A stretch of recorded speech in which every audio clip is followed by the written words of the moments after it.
Comenzamos una nueva edición de esto que se llama La Ciudad en Cuestión. Hoy para plantear una temática que puede ser abordada y va a ser abordada de diferentes maneras, que tiene que ver con aquello que nos apasiona. En principio, cuando comenzamos a pensar el programa, pensamos en fanatismo. No es la palabra correcta, sino aquello que hacemos apasionadamente, que a veces se transforma en un trabajo, una tarea laboral, a veces no, a veces simplemente termina siendo un hobby. Pero ya presento a mi compañero, Sergio Corauti. Bueno, buenas noches a todos. Sí, el tema es, por cierto, apasionante, ¿cierto? Porque es muy difícil encontrar personas que no tengan alguna pasión. Y esas pasiones pueden ser de las más diversas, de cualquier índole. Era Pascal el que decía que el corazón tiene razones que la razón no entiende. Y esa no comprensión de esas razones justamente tiene que ver con la pasión, que a veces no podemos definir por qué nos gusta tanto algo, por qué no podemos dejar de hacer ese algo o apasionarnos por esa cuestión. Justamente eso es lo que hoy queremos recorrer en ejemplos que van a estar desde nuestros invitados. ¿Y qué hacer si nos llegasen a prohibir esa pasión? Vamos a comenzar no con los invitados como hacemos habitualmente, sino con un aporte de un video, de una pasión que yo le voy a confesar algo, es de la que menos puedo entender, que es aquella de ir a pescar. Claro. Entonces vamos a escuchar este testimonio que nos presta Ricardo Constantino alrededor de la pesca y la pasión por la pesca. Eso es, muy bien.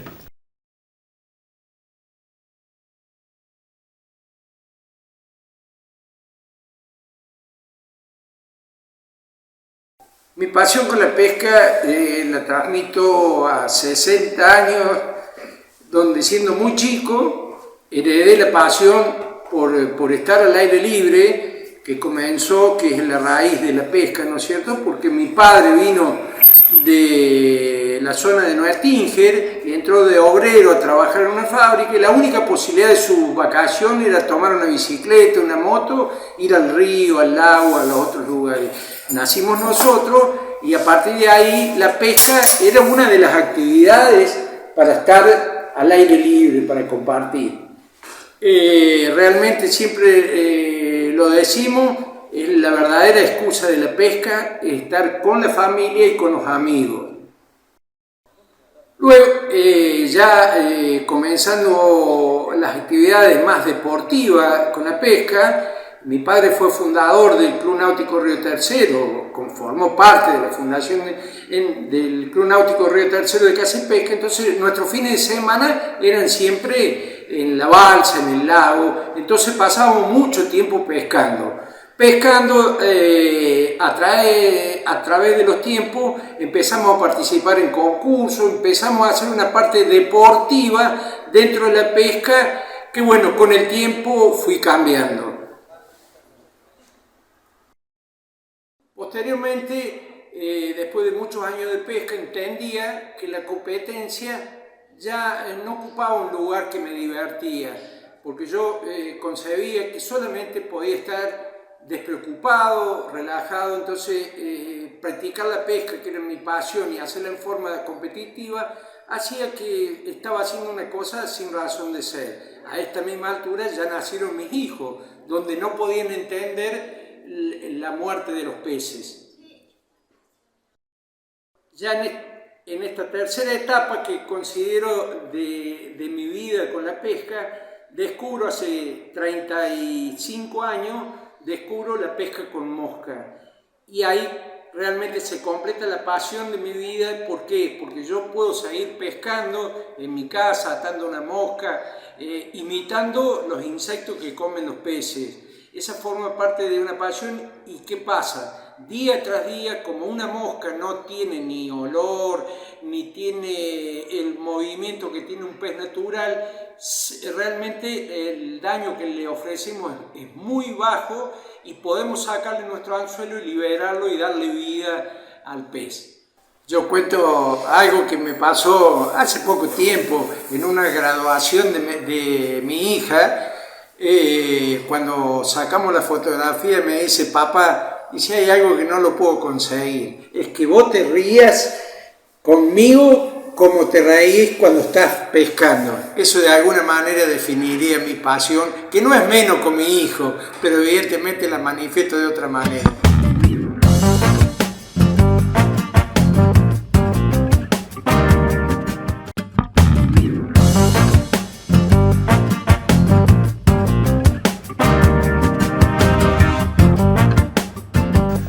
Muy bien, comenzamos este segundo bloque de La Ciudad en Cuestión, hoy hablando de aquellas cosas que nos mueven un poco más allá de la razón, como decíamos en el primer bloque, alrededor de las pasiones, de las cosas que a veces coleccionamos o hacemos y que no tienen mucho sentido racional. Así es, ¿no? Son aquellas cosas que impulsivamente no podemos dejar de hacer, estemos donde estemos, nos vaya como nos vaya, hay algo que nos impulsa para hacer eso que amamos hacer, más allá de cualquier circunstancia. Y justamente para conversar de esas cosas, tenemos invitados que tienen pasiones muy diversas. Algunas vamos a poder ver que no tienen nada que ver con la otra.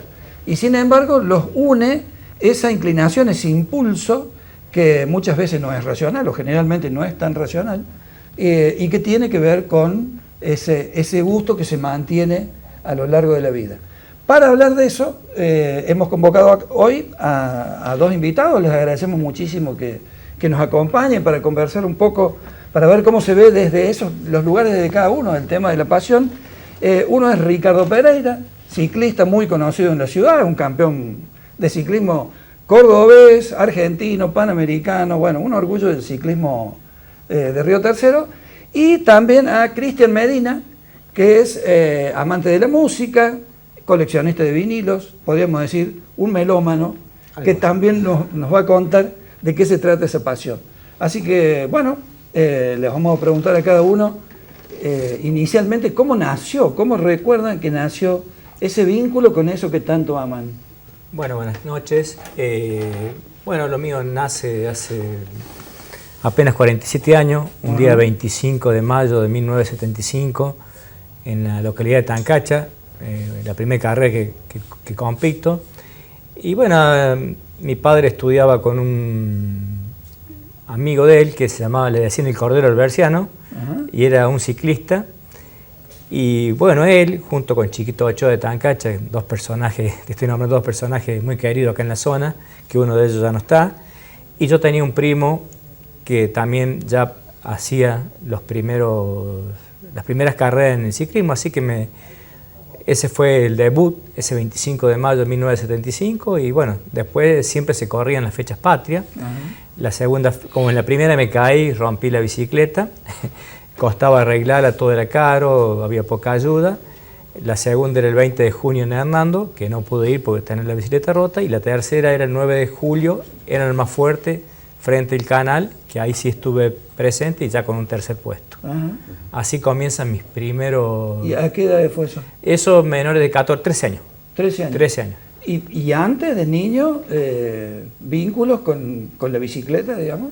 No, solamente andar en bicicleta me apasionaba, sí. Y tratar de arreglar, meter mano, como se les llamaba, y bueno, hasta que logramos armar una bicicleta y subirnos. Claro. La primera fuimos así nomás de un día para el otro, se armó una bicicleta, se pedaleó muy poco, sin saber nada, por supuesto, y bueno, de ahí comenzó que hasta el día de hoy estoy vigente, claro, pedaleando. Claro. Un enamoramiento, digamos, con la bicicleta. Sí, una pasión, una filosofía de vida, más o menos, así una elección. Bueno. Claro, porque es muy sacrificado el ciclismo. Totalmente, es un deporte muy, muy duro, a su vez también es bastante ingrato porque, como les comentaba recién, los premios son muy pocos, no te pagan ningún, en el caso mío, que yo viajo mucho afuera, la Federación Argentina no te paga ni un gasto. Si tenés el mérito, tenés que costearte los gastos, y si no lo tenés y querés ir, también tenés la posibilidad de hacerlo, pero costeándote siempre los gastos. No, de la Federación Argentina nunca se recibe nada. Lo positivo que parece descubrir esto de cuáles son nuestras pasiones, nuestras movilidades, y a veces eso se transforma en un modo de vida, y a veces eso uno lo hace como recreo, ¿no? Y ahí va la pregunta, Cristian, ¿cómo comenzaste a coleccionar música? ¿Por qué? Y bueno, hablábamos también fuera del micrófono que, nada, en tu casa ahí viene de la familia y esa parte. Yo con el vinilo en particular tengo un recuerdo de final de la primaria, 12 años más o menos, en ese tiempo hacíamos como 7 años de primaria. Tenía un amigo, un compañero de colegio, que el tío, tipo de 30 y pico de años en ese momento, en su casa tenía vinilos. Y nada, era un clásico los días de semana a la tarde, ir a la casa del tío cuando el tío no estaba y ponernos a escuchar discos, Zeppelin, Floyd, y bueno, más o menos como que hay. Después la música, a la persona que le gusta la música, que tiene esa pasión, ponele. Yo no toco ningún instrumento, por ejemplo, nunca toqué nada. Pasás por todos los formatos. Sí, claro. Hay una idea de coleccionar también, de tener. Claro, sí, hay cosas. Yo no tengo una colección muy cuantiosa, digamos, es como bastante humilde mi colección de discos, pero tengo cosas como muy puntuales que fui comprando a decir, no, este disco lo tengo que tener. Si bien lo tengo súper escuchado en cualquier otro formato, en cassette, en CD, ahora digital, en MP3 en su momento, hay cosas que en vinilo es otra cosa. Y no ha terminado esto de coleccionar vinilos, porque hoy en día casi no hay forma de coleccionar. La música hoy se escucha por streaming, básicamente. Sí, y aparte, bueno, hoy por hoy, si bien la mayoría de las bandas, yo podría decir que en un 99% de los discos de vinilo que tengo son todos de rock, las bandas de rock grandes siguen editando discos en vinilo. Sí, claro. Hay ahora discográficas de acá de Argentina que están reeditando cosas viejas. Claro. ¿Tenés alguno comprado que ni siquiera los pones para escuchar, que solamente lo tenés por tener? Y la otra pregunta es, ¿qué hay de joyita en esa colección? Que vos decís, tengo tal cosa. Como que de no poner, no, escucho todo lo que tengo. Pero hay uno puntualmente de una banda europea que se llama Opeth, que es una edición muy particular, que es una caja grande, tiene 3 vinilos más 3 DVDs, es un show en vivo que está hecho en 2 partes, una parte acústica y una parte eléctrica. Tiene un libro de fotos, una edición como muy puntual, muy linda, muy rara. Eso es como que el que menos escucho, digamos, porque creo que debe ser el disco más caro que tengo. Claro. Y después, nada, me deben faltar 2, 3 discos para tener la colección completa de lo que es discos de estudios de Pink Floyd. Y entre esos tengo una edición del Division Bell, que es un disco transparente color celeste, ponele. Como joyitas. Sí, como algo que, nada, lo vi y dije, nada, ese disco lo tengo que tener. O sea, es imposible que me lo pierda. Es una edición brasilera, ni siquiera es edición inglesa. Nada, después, como te digo, son todas cosas muy puntuales y todas cosas como que me gustan mucho lo que tengo. Sí. No tengo nada como para decir, este disco lo compro porque está barato. Te pregunto desde mi pasión personal por los Beatles. ¿Están esos discos ahí? Tengo un par de discos de los Beatles, pero yo... está ese River Boca. Vos nomás. no es Beatles. Yo estoy del lado de Pink Floyd. Por Pink Floyd. Sí, es como que está porque Beatles, el River Boca era con y Stone ahí, como que todos juntos, y yo estoy del lado de Floyd. Tengo un par de cosas de Beatles, hay cosas que me gustan, no, o sea, indudablemente los tipos son los Beatles, no, nada.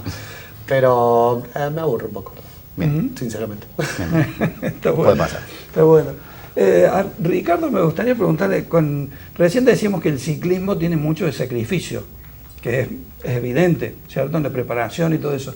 ¿Cuáles son los momentos, por ejemplo, de una carrera, o lo previo a una carrera, lo posterior, no sé, donde vos sentís más satisfacción por el ciclismo, como que vos decís, esto es lo mejor de mi vida? Bueno, el entrenamiento diario es muy copado, porque es como que el día domingo uno va a rendir el examen de todo lo que hizo en la semana. Claro. Entonces ahí viene la satisfacción si uno trabajó bien en la semana, hizo mal las cosas.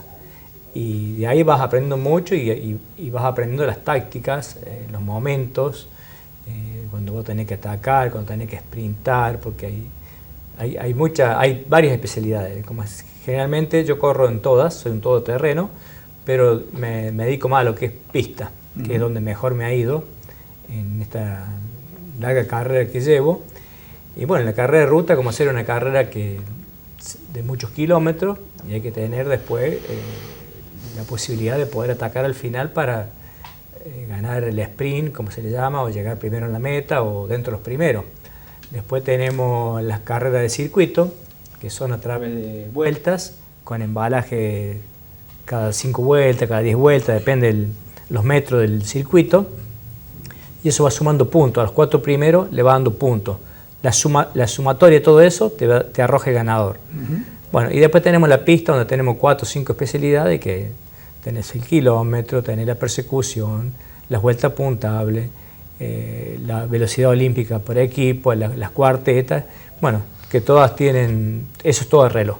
O sea que ahí parece ser que la motivación hay una cuestión de superación personal y también de competencia. Hay una... Sí, es lo que motiva, digamos. El desafío es continuamente.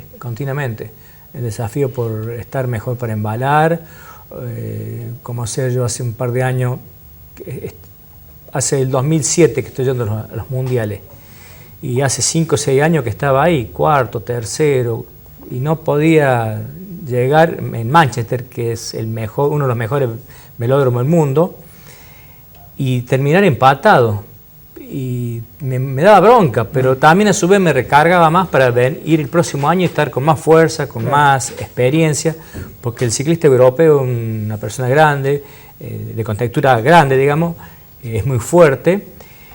Y bueno, nosotros los argentinos, en el caso mío, es más corto, más chico, y yo veía que me les ponía al lado y no los podía pasar, hasta que descubrí que ellos son de mover mucha multiplicación, sería tener corona grande y piñón chico, y los argentinos generalmente, o la mayoría de Sudamérica, somos velocistas, vamos con mucha más vuelta de pierna, que significa una corona más chica y un piñón más chico.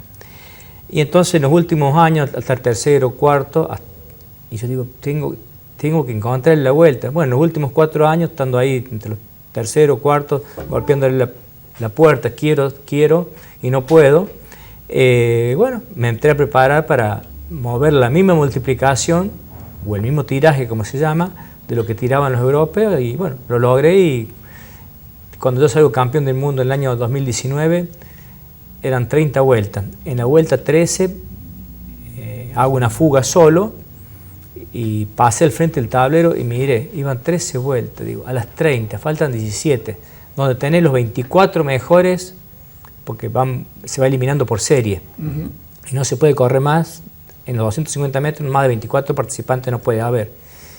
Y miré 2 veces o 3 para atrás y pensaba, digo, ¿qué hago?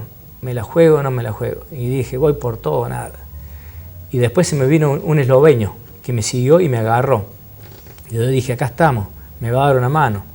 Resulta que el esloveno no había forma que pasara a tirar un rato, a ayudar, hasta que mi hija, que estaba abajo, que sabe inglés, con el equipo de él, lograron que me diese una mano en 2 o 3... porque se comunican con... Claro, en los equipos abajo, entonces le dan la orden de que me ayude, que estábamos firmes y que me veían que yo iba muy bien, que me ayudara. Y bueno, lo hizo una vuelta o dos, que esa vuelta o dos que me ayudó, a mí me sirvió mucho. Si bien él me bajaba el ritmo, pero a mí me dio la posibilidad de cambiar el aire. Y bueno, estuve a punto de agarrarlos de atrás. Digamos, yo entraba a una curva del Peralta y ellos salían. Y faltando 4 o 5 vueltas, se me vinieron de atrás con todo, pero bueno, corrió más, por supuesto eran 4 o 5, los demás se habían perdido. Y el esloveno corrió más riesgo que yo por no ayudarme, o no sé si no tenían motor o máquina. Y bueno, yo llegué solo a la línea, donde obtuve el mayor y el anhelado título que buscaba, y él quedó segundo, pero él la pasó más, lo sufrió más el segundo puesto que yo el primero, porque yo fui el que más iniciativa le puse, quise la fuga, el que dejé todo prácticamente porque quería el título. Está bueno. Me resulta muy interesante que lo cuentes así, porque la pasión te hace contar la carrera como si la estuviese corriendo otra vez. Y nosotros nos ponemos como tensos, como tensos. A ver quién gana. Realmente, y por ahí lo veo el video y digo, no puedo creer que teniéndolos de atrás, que este hombre no me hubiese ayudado, o yo haber atacado, porque también era fácil haber atacado y haber llegado atrás. Cuando vos sacás la vuelta sos ganador.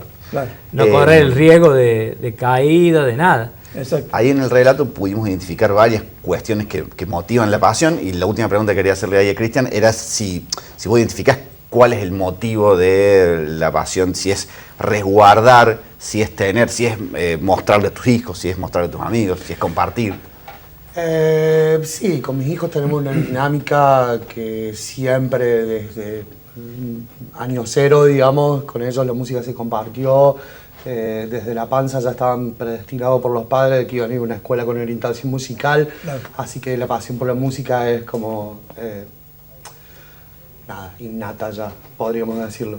Y sí, no cabe, nunca falta la oportunidad de te juntás con un grupo de amigos, che, ponte un disco. Y a lo mejor lo que menos ganas de tener en ese momento es sacarle el disco y tener ese cuidado de llevarlo a la banda. Pero sí, se comparte, Claro, se comparte, claro. totalmente. Pero bueno. Bueno, les agradecemos a los dos esta participación. Creo que hemos ahí podido delinear unas primeras Sí. cuestiones alrededor Sí, de, sí. de las pasiones. Sí. Interesante porque son dos pasiones muy distintas y podemos ver cómo se van uniendo, porque si les dijéramos que viene alguien y le dice ustedes no pueden hacer más eso que hacen, ya sabríamos cuál es la respuesta, ¿cierto? Sí, sería difícil, la respuesta. Claro, no se puede dejar de hacer. Tal cual. Claro. Nosotros nos vamos al próximo bloque porque Así por es. supuesto que tenemos más invitados y más pasiones por recorrer. Muchísimas gracias. Gracias. Gracias a ustedes.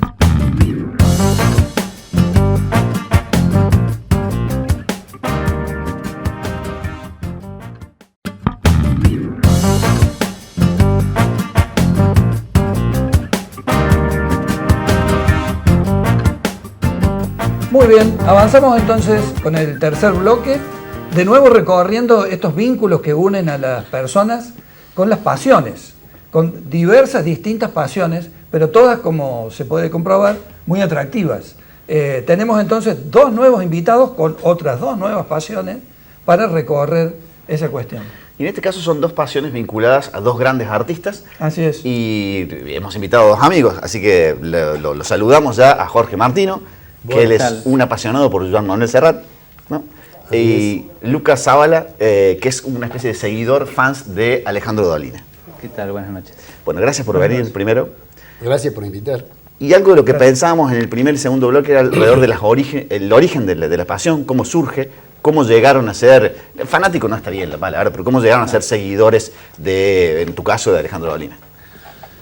Bueno, en mi caso, yo a través de la música conocí a Lelutier, por empezar. Ah, Entonces le comento a un amigo que le muestro lo que yo había conocido, que me gustaba, y a él le parecía que era similar a un tipo que él escuchaba por la radio todas las noches. Entonces empezamos a escucharlo y hubo una discusión ahí en el medio de quién había sido primero, si Lelutier o Dolina. Entonces, bueno, claramente fue Lelutier, o sea que la gané yo. Pero ¿recordás más o menos el año? y yo habré tenido 17, 18 años, más o Año menos. 98, 99. Mi amigo empezó a estudiar periodismo, entonces venía con eso escuchado. Entonces Claro. yo a través de la música conocí a Lelutier, entonces por eso él me mostró eso y ahí empezó, 18 años, si no es por ahí. ¿Y qué pasa al transcurso del tiempo cuando uno, pone por ahí nadie en un artista una especie de referente, digamos, y ese referente también atraviesa nuestras vidas? En este caso son dos referentes muy amplios a nivel cultural, ¿no? Sí. Sí. ¿Cómo surgió lo tuyo, Jorge? Y bueno, lo mío surgió, a mí me gustaba mucho el folclore. Y la verdad que por ahí escuchaba nuevos cantantes que salían. Y un día en un grupo en una casa, en un grupo de amigos, veo el long play de Joan Manuel Serrat. Creo que era mediterráneo. Y escuché otros temas y me gustó mucho la poesía. Y bueno, la expresión, la forma de manifestarla, de cantarla. es muy Y lo pedí personal. prestado, lo escuché y después de ahí nunca paré de escucharlo. Después ocurrieron otras cosas. Cuando uno tiene, digamos, va forjando un ídolo de alguna manera, no lo forja solamente porque le gusta cómo canta, sino por su trayectoria, por su vida. Sí, por cómo Entonces piensa. uno se empieza a informar. Y ahí, claro, en una época, la década del 70, el 80, de rebeldía, habíamos pasado una dictadura, hubo un pequeño espacio de un gobierno democrático y después otras dictaduras, y Serrat venía haciendo de las suyas, como compositor, Serrat le costó mucho salir como joven de los 20 años, ¿no? Pero él, hay una anécdota muy interesante, que él cantaba en catalán y estaba el franquismo, Claro. ¿no? Que él siempre fue muy crítico de lo que fue a favor de los republicanos en la Guerra Civil Española y muy crítico. Entonces, cuando lo invitan a él, que venía subiendo, a cantar en el Festival de Eurovisión, que era donde quería ir todo el mundo. O sea, ahí era, si ganaba o algo, era la consagración. Y esto demuestra, y él le dieron una canción que se llamaba La La La, y él la quiso cantar en catalán. Y el gobierno dijo, no, esto es castellano. Entonces él renunció al Festival de Eurovisión y no lo cantó. Y esto demostraba para nosotros, nuestro espíritu de rebeldía, que era un tipo no codicioso, era un tipo que defendía sus convicciones, como después lo hizo a lo largo de toda su trayectoria. O sea, En que vez de también ir a se Europa, transforma- se vino a América. También se transforman en referentes políticos y de Y vida. referentes políticos, en la dictadura de Pinochet en Chile y en la dictadura argentina nunca actuó, nunca vino a actuar. Cuando aparecieron los gobiernos democráticos, empezó a actuar. Los dos tuvieron la posibilidad de conocer a sus ídolos, a los que estamos hablando. ¿Quieren contar esa anécdota? ¿Lucas? Sí, cuando vino, cuando lo trajiste a Río Tercero, que yo formé parte un poco de ahí, del detrás de escena. Qué sé yo, Dolina suele contar en sus entrevistas que él es un tipo normal, común, que sus conversaciones son qué le va a hacer, cómo va a hacer, qué sé yo, cosas así. Y yo tuve una conversación así con él, básicamente. Yo le había llevado él vino con un problema en la garganta y le llevé una medicación. Fue el farmacéutico de Dolina. Muy bien. Me comentó, sí, recién, lo único que pudimos hablar ahí, porque yo estaba como aterrado, básicamente, por la admiración más que... Pero sí, es una persona común y corriente, digamos, para tratar. Bien. Eso fue como lo más cerca, O digamos. sea que le trajiste la medicación y salió a hacer el programa. Fue minutos antes, ¿no? Claro, sí. Fue un rato antes. ¿Jorge? Y bueno, en esa historia de ir mimetizándose con el ídolo, ¿no? Aparte a mí me gustaba la poesía, había sacado todos los poemas, musicalizado los poemas de Machado, Claro. de Miguel Hernández, Claro. Declaraciones muy fuertes con respecto a una década importante en las convulsiones, ¿no? Sociales. Y en eso yo dije, un día yo lo tengo que conocer a este tipo, quiero conocerlo, quiero hablar con él, quiero... Bueno, hice una serie de cositas. Gestiones. Sí, por Oscar Arias de la Luciérnaga, porque en definitiva yo ya había mandado una carta a España al estudio de él. Y cuando vino Oscar Arias, cuando le dan a Serrat el doctorado honoris causa de la Universidad Nacional, que fue uno de los primeros, después le dieron por todo el mundo. Pues este fue uno de los primeros de Córdoba. Entonces yo le tiro un paquete, ahí iba una carta y no sé qué otra cosa. Y claro, porque él lo iba a ver, ya había estado inclusive con Serrat un año antes. Y después me dice, cuando sale el Oscar, sí, no lo alcancé a ver, se lo llevaba a la gente, se lo tiré así. Yo dije, ¿cómo? No se lo llevé al hotel, que yo sabía en el hotel que estaba ahí, en la Cañada, y ya está, era más fácil. Bueno, resulta que me vi, porque eso fue el día antes de la actuación de él el día siguiente. Entonces me vine a casa, ya desilusionado, porque era la posibilidad que tenía y que Oscar ahí no la había aprovechado. Y a las 2 de la tarde me llaman por teléfono a mi casa y me dice, sí, de la producción de Serrat. Te digo, ¿qué tal? Usted dice, le dejó un mensaje. Sí, le digo, lo que pasa es que no pude estar ahí. ¿Quiere verlo? Así que lo fui a ver. A la noche me dio un espacio antes del recital que después no se pudo dar, después me identifiqué y me recibió después. Estaba solito, con dos mujeres, los músicos, 2 músicos.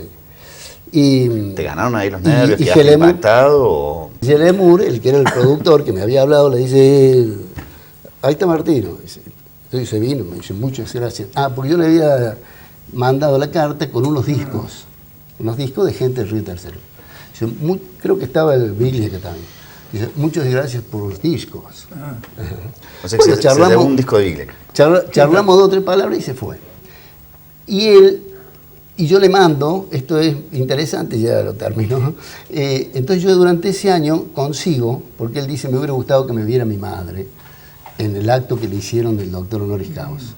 Entonces yo consigo del programa que sacaron, no lo podía grabar bien en la televisión, entonces consigo el original.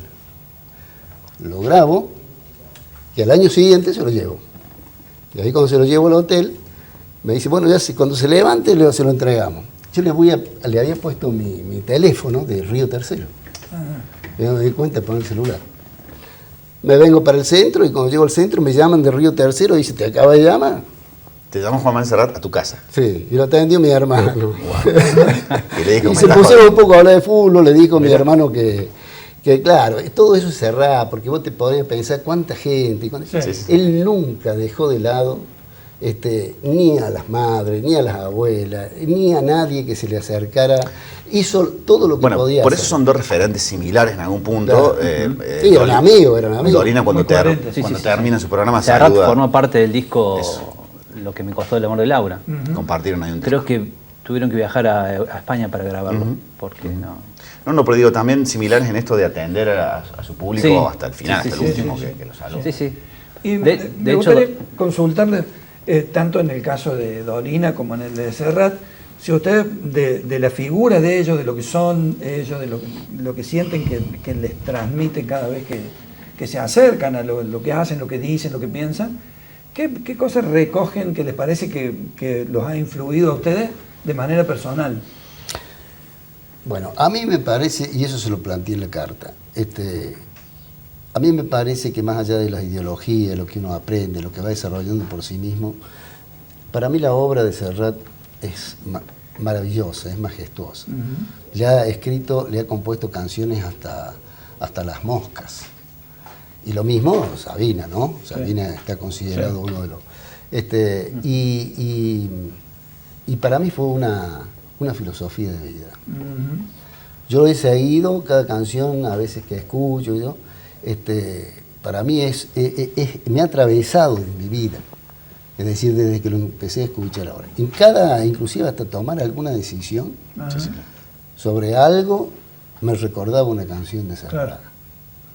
Un momento de depresión, me recordaba, hoy puede ser un gran día, plantéatelo así. O sea que fue la banda musical. Entonces era como una cosa que tenía adentro. La banda de sonido. Y por supuesto hay canto. A vos te debe pasar lo mismo, ¿cierto? Claro. Pero el hecho, simplemente esto, el hecho de haberme preocupado por haber querido hablar. Después pasó eso, habló con mi hermano, lo quise llamar yo estando en Córdoba y no.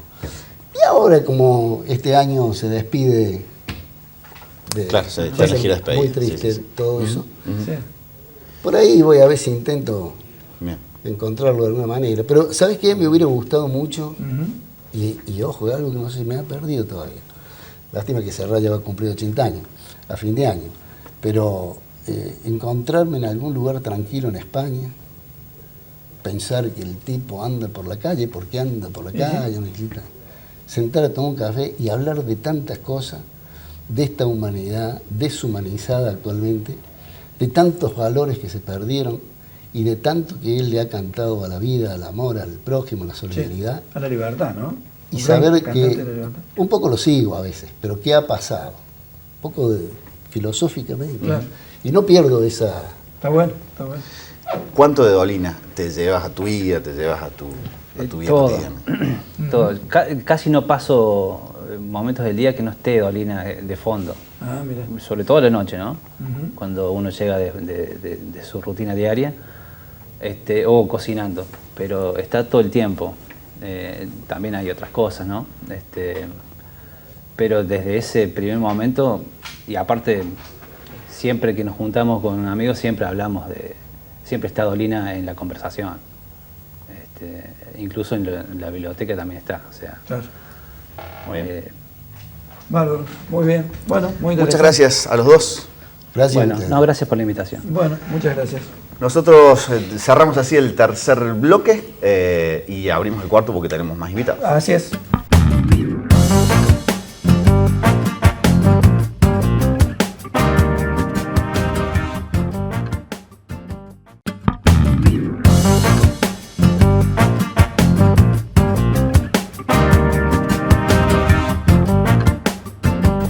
Comenzamos este cuarto y último bloque de La Ciudad en Cuestión. Hoy, hablando de pasiones, hemos tenido diversos invitados que han expresado cuáles fueron sus pasiones en la vida. Aquello que uno hace, no sabe claramente por qué hace. A veces eso se transforma en un trabajo, a veces no, a veces solamente un hobby, ¿no? Así es. Pero en todos los casos es algo, como decíamos antes, algo que no podemos dejar de hacer, ¿cierto? Que algo nos impulsa a estar siempre alrededor de ese tema, trabajando con ese tema y bueno, y apasionándonos con esa cuestión. Para hablar de eso y con una temática que no tiene mucho que ver tampoco con las anteriores, hemos convocado y agradecemos que esté aquí el profe Darío Villani. Hola. ¿No? Un apasionado de la televisión y del cine, y vamos a ver en este caso por qué, desde cuándo, cómo Bien. ha sucedido eso. Tiene que ver directamente con una niñez absolutamente atípica, en el sentido de que no me interesaba jugar al fútbol, ni deporte cero. Y estamos hablando en la década del 70, donde recibíamos las señales de 3 canales por aire. Y existía una revista que se llamaba TV Guía, donde se registraba con detalle la programación de los 5 canales de Buenos Aires. Entonces uno empezaba a descubrir que había espacios, ciclos, que no eran comprados por los canales de Córdoba. Televisión blanco y negro. Blanco y negro, por supuesto, glorioso blanco y negro. Sí. Y digo, bueno, yo esto, por lo general, se estrenaba un programa en mayo, que era cuando se abría la temporada antes, y si lo iban a emitir en algún canal de Córdoba, no pasaba de de junio. Ya cuando veía yo que era junio, no lo dan. Entonces, reconstruía los argumentos, sobre todo los ciclos de ficción, porque venía, digamos, en la grilla, el horario, el canal, una breve síntesis, que eso después, cuando yo trabajé ahí, descubrí o me enteré de que había una oficina de promociones, ¿no? Que escribían. Y de repente te puedo contar de qué trataba tal ciclo sin haberlo visto nunca. Y era un poco eso, ¿no? Y no sé, supongo que era el privilegio de imaginar todo el tiempo. Eso. Bueno, era radio también. Hay una anécdota que te describe mucho, que hablábamos fuera de aire, que trabajaste en el canal Volver, encontraban cintas, Claro. y no sabías de qué era esa cinta y de qué año. Totalmente. Que era, incluso todavía estaba Edgardo Borda, que había sido pionero de la televisión. Él empezó tirando cables en la primera transmisión del 17 de octubre del 51. Claro. Estuvo en el 7 hasta que él, en la década del 60, el 1 de octubre del 60, que se inaugura el Canal 13, lo llevan a él como director. Y para mí haberlo conocido a él era como estar sentado con la historia de la televisión. Claro. Y este hombre estaba grande, ya ocupado, y bueno, yo cumplí esa función. Era asesor informante, que estaba, Volver tenía 3 años recién nada más. Y estaba en una etapa, para la época, te estoy hablando del año 98, 97, 98, toda esta cosa de digitalizar todo ese material que estaba en videofilm, que era un sistema de grabar programas de televisión que necesitaba de un revelado. Las cintas de tape fueron borradas o reutilizadas luego del golpe del 76. El Canal 13 es el único que ha conservado esos archivos, incluso hay empleados que han salvado de la barbarie. Por eso lo que se vio en los primeros años eran espacios que se habían registrado en ese formato de videofilm. De tape quedó poco, algunos se arruinaron, entonces qué sé yo, aparecía un ciclo y yo me iba ahí al Envasados, se llama el archivo, y digo, bueno, esto es tal y tal. Y había empezado a trabajar mucho sobre la historia de la televisión. Qué bueno, qué bueno. ¿Y qué es lo que te parece, o vos recordás que en esos primeros años te ligaba al cine? ¿Qué es lo que te parecía fascinante al cine, a la televisión, ¿no?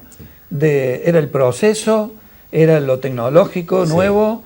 ¿O eran los artistas? ¿Era el producto? Es buena pregunta, porque había como una mixtura entre eso, ¿no?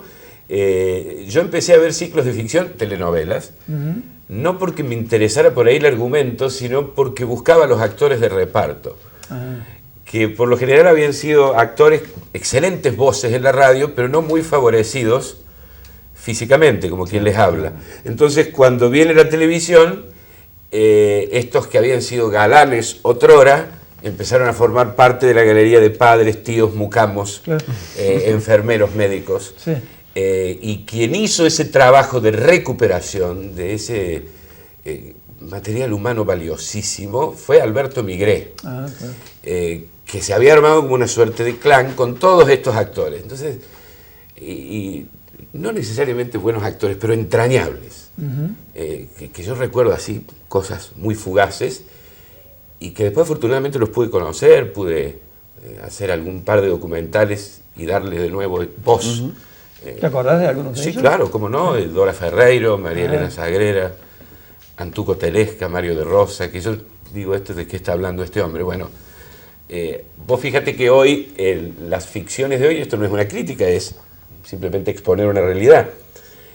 No hay padres, no hay tías, no hay abuelos, y eso significa que no hay actores, no hay trabajo para esos actores que se llamaban característicos. Que si se les... por ejemplo, Dora Ferreiro fue la eterna madre de todos. Una actriz que había trabajado en la Guerra Gaucha y que había sido una figura, pero brillante en la radio, ¿no? Y bueno, después empecé a trabajar. Lo primero fue la radio, yo escuchaba con mucha atención lo de Dolina recién. Yo empecé a escuchar a Dolina en 1985, de lunes a viernes, de 1 a 3 de la mañana en Radio El Mundo, con un ciclo que se llamaba Demasiado tarde para lágrimas. Estaba Castelo, ¿no? Adolfo Castelo, exactamente, y Guillermo Stronati. Claro. Y mi primer programa de radio, en el 88, con Marcos Bertolino, que compramos el espacio, se llamaba Los Fantasmas de la Biblioteca, y era una copia de eso, ¿no? Yo ya lo conocía a Dolina de haber leído sus artículos en Humor, y que después esos creo que fueron condensados en lo que fue las crónicas del Ángel Gris. Y bueno, fue un poco eso. Si miras para atrás, ¿qué pensás que hiciste con tu pasión? La sigo ejerciendo, y está dividida pero en un preciso 50%. Porque cuando yo me voy a Buenos Aires, que fue tocar un poco el cielo con las manos, ¿no? Me fui a vivir a un lugar donde el balcón de esa casa, de ese departamento, daba al patio de 3 escuelas. Yo me tenía que ir a tomar el tren para ir al canal, y cuando me iba, se escuchaba la canción Aurora, se estaba izando la bandera, y a mí se me caían las lágrimas. Y digo, esto que para mí ya era haber llegado, digo, no, yo voy a tirar los huesos en un aula. Fue ahí como un indicativo. Y me desencanté porque uno tiene por ahí ideas demasiado románticas de lo que son los medios, y después te encontrás con un montón de enjuagues y cosas que vos decís. Bueno, Dolina suele decir que las cosas que se admiran siempre es mirarlas, es bueno tenerlas un poco lejos. Por eso es muy interesante lo que vos hablabas recién del fanatismo. Yo creo que el fanatismo ciega. En esto se había dado en esa época una movida muy interesante retro, ¿no? Y yo formé parte de un grupo que tuvo su importancia, que se llama Operación Fideos con Manteca. Operación por el juego Operación, y Fideos con Manteca porque era una canción que había compuesto Pipo Pescador. Y se hacían, éramos un grupo de delirantes, porque eso es lo que tiene la ciudad, y heterogeneidad. Y encontramos más gente como nosotros. Yo acá no tenía con quién hablar de esto, pobres mis amigos, los torturaba con todas estas cosas. Y se hacían fiestas mensuales donde se homenajeaba a esta gente, y bueno, fue una buena manera de canalizarla a la pasión. Sigo siendo un gran revisionista de eso, me interesa mucho la historia de la televisión, lamento la gran cantidad de material valioso, artístico que se ha perdido, pero bueno, hoy mi realidad es el aula, que en cierta manera se unen en el acto comunicacional. Uno comunica ahí, ¿no? ¿Y el cine argentino? Sí, claro, bueno, ahí empecé. En el 84, un ciclo que se llama Función Privada, con Carlos Morelli y Rómulo Berruti por el Canal 7, Democracia recién instalada, y empezaron a recuperar todo el cine de los 60 por televisión, a Manuel Antín, a Leopoldo Torre Nilsson, y empecé a absorber todo eso. Mucho tiempo, la década del 80, luego de la democracia, fue estupenda para el cine argentino, ¿no? Sí, una primavera. Absoluta, Sí. absoluta, por los que volvieron, por los que tenían ganas de hacer y pudieron hacer. Claro. Y en mis espacios radiales era hablar del cine. Y he contado por radio la historia de la televisión, que parece absurdo, pero el NB26 de aquel entonces me lo permitieron. Está bueno, está bueno. Entonces, como no había imagen, obviamente, yo tenía grabaciones de programas, audios, y se pasaba eso. Y como espectador de la televisión, también te sucede, por ejemplo, de ver No o veo haber más visto televisión. algún programa que vos digas, esto Quisiera hacer esto yo. esto me apasiona para verlo. Sí, yo que trabajo muy poco en ficción, en producción, te hablo en Buenos Aires, no siempre el género documental es el que más me atrajo. O programas de este tipo. Y ahí uno busca modelos, ¿no? Yo me acuerdo, también en el 80, en Canal 11, Antonio Carrizo hacía un programa llamado Los Grandes, que era una escenografía sencilla, porque la cosa no pasaba por lo visual, era más como una radio hablada, ¿no? Donde se entrevistaba a figuras. Y por ahí había un deportista invitado, y que no era lo mío, pero yo lo veía igual para ver el estilo, y esa cosa de ver cómo se movía la cámara, estaba pendiente de eso. Que eso me iluminó mucho el cine, ¿no? Hablamos con Guillermo Biglieca hace un momento, recordando el tanto tiempo que hemos trabajado juntos, y yo le decía que si yo tuviera que elegir un director, y Alfred Hitchcock a mí me abrió la cabeza, Claro. ¿no? Ahí entendí esto del lenguaje audiovisual, ¿no? Que el director elige cuál es y la encuadra, la angula para que vos la veas. Y si el tipo es un artista, y bueno, bienvenido sea. ¿Y sos de tener una colección particular? Sí. Viste que incluso hay algunos canales de YouTube que están dedicando a subir colecciones de programas viejos. Sí. Tengo, pero no soy un coleccionista. El coleccionista suele ser avaro. Se lo guarda. Exacto. Yo siempre me acuerdo, había un álbum de figuritas muy buscados, te estoy hablando en los 90, allá en Buenos Aires, que era un álbum que se había publicado en el año 72, de Canal 13, con todas figuritas de fotos de las promos. Ahí era inconseguible y de un valor incalculable. Y tú, una persona de estas que se acercaban a este grupo retro, nos invita a la casa, esto siempre lo cuento, y a ver, que vengan a ver el álbum, que yo lo tengo, y no nos dejaba pasar la hoja, la pasaba él. Entonces digo, esto es una enfermedad. Claro. Entonces digo, por ahí veo como Midas, ¿no? Esto es mío, y ¿qué sentido tiene, diremos, esconderlo, cuando en realidad lo que hay que hacer es mostrarlo, ¿no? Pero tenés tu colección. Sí. ¿En qué? ¿En qué formato? Y ahora hoy se colecciona. Digitalizado todo, pero tengo cosas en VHS, y tengo la máquina de VHS que no la jubilé. Porque bueno, es un viaje nostálgico, eso de poner. Y si se traba, genial. Claro. Porque así era. Y el mundo nuevo para alguien tan apasionado por la televisión y por el cine, digamos, su sentido histórico, este mundo nuevo de Netflix, de ver el cine desde el propio sillón de las series, ¿no? A demanda también. ¿puede apasionar o es otro mundo? No, es fantástico, porque yo soy un tipo que amo el cine, pero voy poco al cine. Bien. Y Netflix, yo me le saco el sombrero por la calidad de sus documentales. Yo no creo que haya una señal, una televisora, una empresa que produzca con la calidad en todos los sentidos. Y bueno, yo he sido muy reacio a series, me he asomado hace poco con series que han tenido éxito, a lo mejor hace 5 o 6 años, yo las veo recién ahora. Bien. Porque me veo como que si lo ve todo el mundo, a mí me da cosas. Claro, igual esta posibilidad de ver documentales o series de donde quieras, digamos. De donde quieras. Yo creo que YouTube es el compañero fiel de los que nos hemos quedado solos. Porque en el sentido que no nos hemos casado y esa cosa. Está bien. Sí, claro. Y medio como que si no está ahí, Y como vos muy bien decís, de repente han aparecido ciclos que los canales no han guardado, Sí. y gente grababa en VHS y ahora lo sube. Y hay coleccionistas que no, que lo guardan.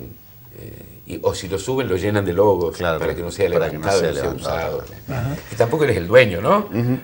Darío, y figuras, digo, Sí. actores, actrices, tanto de la televisión como del cine, que te hayan impactado al punto de que también signifiquen una pasión. En primer lugar, Narciso Ibáñez Menta, que yo lo conocí. El hombre que volvió. El de la hombre que muerte. volvió de la muerte, que yo Claro. tengo, eso se perdió. Bueno, Sí, una sí. de las tareas que yo tuve en volver era rastrear y encontrar ese material. Por supuesto, hay leyendas urbanas de que Romay lo tenía en un depósito de Miami. Si Romay lo hubiera tenido, lo hubiese emitido nuevamente. No se encontró. No se encontró. Y hay poquita cosa, si buscas, que son estas, diremos, imágenes que se tomaban para promoción que carecen de audio. Y yo lo conocí en el Festival de Mar del Plata del 97, que yo trabajé en el Instituto de Cine y me llevan ahí. Con una oblea que era una insolencia, habían puesto organizador y yo no había organizado nada, pero eso me sirvió. Entonces, estaba en el Hotel Costa Galana y yo había ido con un compañero y lo íbamos a grabar una entrevista, no en video, sino para radio. Y yo me acerco chapeando con eso, ¿no? De organizador a la conserjería y le digo, póngame con Ibáñez Menta, como si yo fuera. Y del otro, bueno, me ponen con la habitación y escucho, bueno, esto, y ahí dije, yo se me cayeron las medias. Entonces digo, ahí entra la labor del Tenía productor. una- Yo sabía que me iba a decir que una no. voz Tenía inolvidable. 87 años en ese momento. Y bueno, dice, no tengo tiempo. Al otro día revisaban y homenajeaban a él y a una película, La Bestia puede morir, del año 51, dirigida por Romar Viñoli Barreto. Muy buena película. Dice, los veo mañana, un tipo muy correcto, muy bien. Listo, cuelgo y me dice mi amigo, vamos, no, digo, en algún momento va a bajar. Entonces nos quedamos en la entrada del Costa Galana y como si fuera un juego de cámaras de televisión, yo veía el mar, la puerta del ascensor. A la tercera vez apareció y era una cosita así. Y ahí está el gigantismo del Claro, arte, ¿no? exactamente. Como sea gigante. Y dice, bueno, me acuerdo que miraba el reloj así, mira esas cosas que te quedan, ¿no? Los puedo atender nada más que... Y de los 20 minutos que él había prometido, se convirtieron en 2 horas. Mirá. Notón. Porque como yo me conocía la trayectoria. Claro, claro. Entonces en un momento él tuvo ahí como un vaído de un ciclo que el que le sigue al hombre que volvió a la muerte en el año 69, el año que yo nací, o sea, yo no lo pude haber visto. Sí. Y un ciclo, y digo, no puedo meterme yo ahí porque este hombre... Y le digo, robot, y me hace esto. Y se quedó con nosotros. Fue la Y fue como la eso, clave. muchos, Fue la ¿no? clave. Pero era esa cosa, ¿no? Que yo me acuerdo que era chico y veía la placa Narciso Ibáñez Menta, te daba miedo. Sí. Sí. Darío, Sí. bueno, muchas gracias. A ustedes, y perdón por la extensión. No, por favor. El tiempo es Por favor. oro en televisión. Sí, Así- pero fue un placer. Igualmente así es para la, mí. así es la gente apasionada también por Es sus así, cosas, así. ¿no? Nos apasionan también. Y Sí. gracias a ustedes yo celebro de que existan estos espacios porque fue para mí muy placentero escuchar Sí. a aquellos que me han precedido y esta cosa de unir distintas pasiones. Exacto. Que en realidad la pasión es una. Sí. Tiene sus Es así. estratos, Sus variaciones. Variaciones. Sí. Gracias. Así es, muchas gracias. Nosotros nos volveremos a reencontrar en el próximo programa de La Ciudad en Cuestión. Buenas noches.